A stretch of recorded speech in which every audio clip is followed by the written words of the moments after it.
At an old ranch-style wildlife rehabilitation center, two wild bobcats began showing up at the front door day after day. They aren't aggressive. They aren't distressed. They are waiting silently, as if expecting something, or someone. When the owner reviewed the security footage, she was stunned.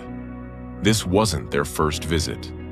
These bobcats had traveled far, arriving at the exact same hour each night, holding their vigil until dawn.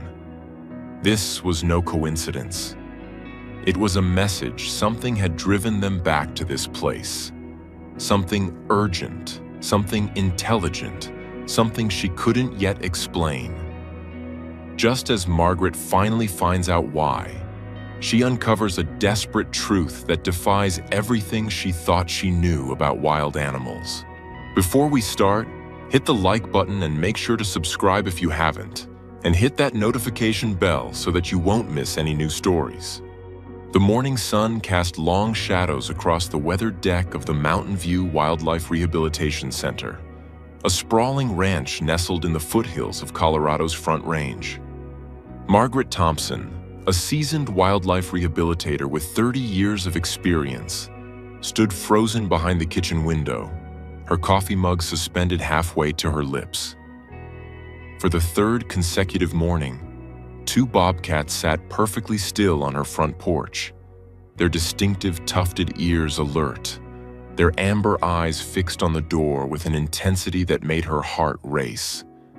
The larger of the two, a mature female with a scarred left ear and a distinctive white patch on her chest, sat with the poise of a sentinel.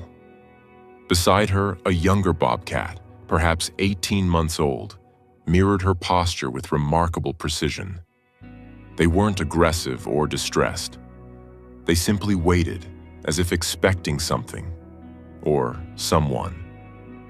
Margaret set down her mug with trembling hands and reached for her phone to review the security footage from the previous nights. What she discovered sent a chill down her spine. The bobcats had been arriving each evening at sunset, maintaining their vigil through the night, and departing only when the morning traffic on the distant highway increased. The pattern had been consistent for 5 days now. As she studied the grainy footage more closely, focusing on the older female's distinctive markings, a memory stirred. A memory that made her sink into the nearest chair. "Luna," she whispered, recognizing the scarred ear, the result of a brutal trap injury she had personally treated 14 months ago. Luna had arrived at the center in devastating condition. A local rancher, Tom Bradley, had found her caught in an illegal leg-hold trap on the border of his property, her left hind leg severely damaged, her body emaciated from days of struggle. The trap had been set by poachers targeting bobcats for their pelts, a practice that had been increasing in the area despite law enforcement efforts. Margaret remembered the long nights she'd spent monitoring Luna's recovery, administering antibiotics, cleaning wounds, and slowly earning the wild cat's wary tolerance. But what had complicated Luna's rehabilitation was a discovery made during her initial veterinary examination. She was pregnant. Margaret had faced a difficult decision: intervene medically and risk the pregnancy, or allow nature to take its course while providing supportive care. She chose the latter, transforming a section of the rehabilitation center into a specialized birthing den, complete with cameras for remote monitoring to minimize human contact. Luna had given birth to 3 kittens on a cold February night. Margaret watched through the monitors as the exhausted mother cleaned each tiny mewing form, her rough tongue working with infinite gentleness. But joy turned to sorrow when, over the following days, it became clear that only 2 of the kittens were thriving. The smallest, a female, failed to nurse properly despite Luna's persistent efforts. Margaret made the heart-wrenching decision to intervene, but it was too late. The kitten passed away on its 4th day of life. The surviving siblings, a male and a female, grew strong under Luna's care. Margaret maintained strict protocols, ensuring minimal human contact to preserve their wild instincts. Food was delivered through a specially designed chute, and cleaning was done only when absolutely necessary, always while the cats were secured in an adjacent enclosure. The goal was always the same: return them to the wild where they belonged. By late spring, Luna's leg had healed remarkably well, though she would always carry a slight limp. The veterinarian cleared her for release, but the kittens, at barely 3 months old, were far too young to survive in the wild. Margaret faced another agonizing decision: separate the family or keep Luna in captivity longer than medically necessary. After consulting with colleagues and reviewing scientific literature on bobcat behavior, Margaret made the choice to release Luna. Studies suggested that bobcats, being naturally solitary except during mating and rearing, would adapt to separation. The kittens would remain at the center until they reached appropriate release age, learning crucial hunting skills through enrichment activities and live prey training. The day of Luna's release had been bittersweet. Margaret and her assistant, Jake Morrison, transported her to a carefully selected location near Beaver Creek, an area with abundant prey, water sources, and minimal human activity. As the carrier door opened, Luna had hesitated, looking back once with those penetrating amber eyes before disappearing into the underbrush. Margaret had wondered then if she would ever see the magnificent creature again. The kittens, meanwhile, thrived in the center's care. Margaret watched them develop distinct personalities.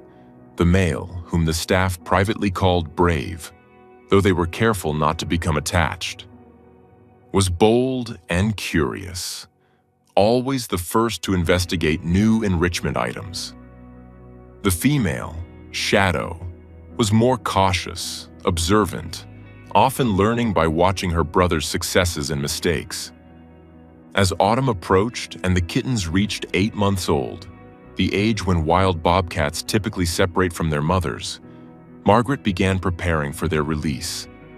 However, an unexpected obstacle arose in the form of William Hartley, the previous owner of the land where the rehabilitation center operated. Hartley, a conservative rancher in his 70s, had sold the property to the Wildlife Foundation 5 years earlier, but retained certain land use rights and significant influence over decisions affecting the surrounding area. When Margaret filed the release paperwork, indicating her intention to return the young bobcats to the Beaver Creek area, Luna's territory, Hartley objected vehemently. "Those cats are nothing but trouble," he had argued during a tense meeting at the center. "My nephew runs cattle on the adjacent land. You release more predators out there and we'll have problems. Mark my words." Margaret had spent weeks negotiating with Hartley, presenting scientific data about bobcat behavior, their preference for wild prey over livestock, and the ecological importance of maintaining healthy predator populations. She brought in experts from Colorado parks and wildlife, arranged meetings with Hartley's nephew, Robert, and even offered to personally monitor the released cats with GPS collars. The breakthrough came unexpectedly when Robert Hartley, unlike his uncle, proved receptive to Margaret's arguments. A younger man with a degree in agricultural science, Robert understood the balance between ranching and wildlife conservation. He had seen firsthand how the reduction in predator populations had led to an explosion of rabbits and rodents that damaged his pastures. "Uncle Will," Robert had said during a family dinner that Margaret later heard about, "Mrs. Thompson's right. We've lost more money to rodent damage than we ever did to predators. Besides, bobcats aren't after cattle. They want the cottontails that are eating our grass down to nothing." It took 3 more weeks of discussions, compromises, and legal documentation, but eventually, William Hartley relented. The agreement included provisions for compensation if any livestock were lost to predation, though Margaret knew this was unlikely. regular monitoring of the released animals, and a commitment from the rehabilitation center to respond immediately to any concerns. Now, standing in her kitchen and staring at the security footage, Margaret understood with crystal clarity why Luna had returned. The younger bobcat beside her, it had to be Shadow.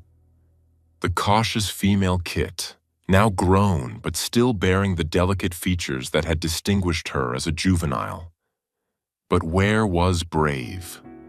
Margaret spent the next hours reviewing records, making calls, and piecing together reports from local wildlife cameras and hiking trail observations. What she discovered made her throat tighten with emotion. Several hikers had reported seeing a young male bobcat with an injured foreleg near Beaver Creek 3 weeks ago. The injury appeared consistent with another illegal trap. Tom Bradley, the same rancher who had found Luna, had called Parks and Wildlife about finding blood and fur at another trap site, though the trap itself was gone and no animal was found. The poachers were still active, still targeting bobcats despite increased patrols and surveillance. Margaret's hands shook as she prepared specialized equipment: a have-a-heart trap, medical supplies, tracking gear. She called Jake, who arrived within the hour, and together they formulated a plan. If Luna had somehow communicated with Shadow, if the siblings had reunited in the wild only to face another crisis with Brave injured or worse, then Luna's appearance at the center was nothing short of a desperate plea for help. That evening, instead of leaving when the highway traffic increased, Luna and Shadow remained on the porch. Margaret, moving slowly and deliberately, stepped outside with Jake. Luna's scarred ear twitched, but she didn't retreat. The magnificent cat stood, stretched, and began walking toward the trail that led into the forest behind the center. She paused, looked back, her amber eyes meeting Margaret's. "She wants us to follow," Jake whispered, awe evident in his voice. For 2 hours, Margaret and Jake tracked the bobcats through increasingly difficult terrain. Luna moved with purpose despite her old injury, Shadow staying close to her mother's flank. The sun was setting when they reached a small cave formation Margaret recognized. It was less than a mile from where Luna had been originally released. The smell hit them first: infection, fear, and something else that made Margaret's stomach clench. Inside the cave, barely visible in the fading light, lay Brave. The young male bobcat was alive but severely weakened, his right foreleg swollen and infected from what appeared to be a wire snare injury. He had managed to break free, but the wire had cut deep and infection had set in. Margaret's training kicked in immediately. While Jake kept watch and documented everything for Parks and Wildlife, she administered a sedative via pole syringe, working with the practiced efficiency that came from 3 decades of experience. Luna and Shadow watched from a nearby boulder, their bodies tense but trusting. The transport back to the center was accomplished in darkness, with Brave secured in a carrier and Luna and Shadow following at a distance. Margaret worked through the night, cleaning and debriding the wound, administering antibiotics and fluids. The damage was severe but not irreparable. Brave would keep his leg, though like his mother, he would carry scars and a slight limp for life. For 3 weeks, Brave recovered in the same enclosure where he had spent his early months. Luna and Shadow took up residence in the surrounding forest, appearing each evening at the center's edge like guardian spirits. Margaret left supplemental food at the forest line, understanding that the family was maintaining their bond despite the physical separation. The day Brave was cleared for release marked a turning point not just for the Bobcat family, but for the entire community. William Hartley himself attended, accompanied by Robert and Tom Bradley. Local news covered the story, and donations poured in for anti-poaching efforts. The image of Luna waiting at the door had been captured by security cameras, and became a symbol of the intelligence and family bonds of wild animals. As Margaret opened the carrier door in the same spot where Luna had been released over a year ago, she watched Brave tentatively step out, his leg healed but cautious. Luna appeared from the underbrush with Shadow, and the reunion that followed defied every scientific paper Margaret had read about bobcat behavior. Luna approached her son slowly, their noses touching in a gentle greeting. She examined his healing leg with sniffs and gentle nudges. Shadow, typically cautious, bounded forward and rubbed against her brother with an affection that spoke of deep relief. The three cats circled each other, their bodies relaxed, tails occasionally touching in what could only be described as joy. Tom Bradley, the tough old rancher who had found Luna in that first terrible trap, wiped his eyes without shame. "Never thought I'd see anything like this," he said quietly. "Makes you think differently about these creatures." William Hartley, stubborn and set in his ways, watched in silence. Finally, he spoke, his voice gruff but sincere. "Mrs. Thompson, I owe you an apology, and them." He gestured to the Bobcats. "An apology, too. Robert's been trying to tell me for years that we need to coexist better with the wildlife. I see now what he means." In the months that followed, the Bobcat family established a territory that overlapped with the rehabilitation center's land and the surrounding wilderness. Trail cameras captured them hunting together, sharing kills, and maintaining bonds that conventional wisdom said shouldn't exist. Luna, despite being well past the typical dispersal age for her offspring, had created a new model of Bobcat family structure, perhaps born from trauma and survival, but no less valid for its uniqueness. The poaching problem didn't disappear overnight, but the community's response strengthened considerably. Tom Bradley organized rancher patrols. William Hartley funded new surveillance equipment. Robert started an education program for local schools about wildlife conservation. The story of Luna's return, her plea for help, and the family's reunion became legend in the area. Margaret continued her work at the rehabilitation center, but Luna's story changed her approach. She began documenting unusual behaviors more carefully, questioning assumptions about wildlife family bonds, and advocating for release strategies that considered emotional connections, not just biological imperatives. On quiet mornings, when the sun painted the mountains gold and the world felt still and perfect, Margaret would sometimes see them.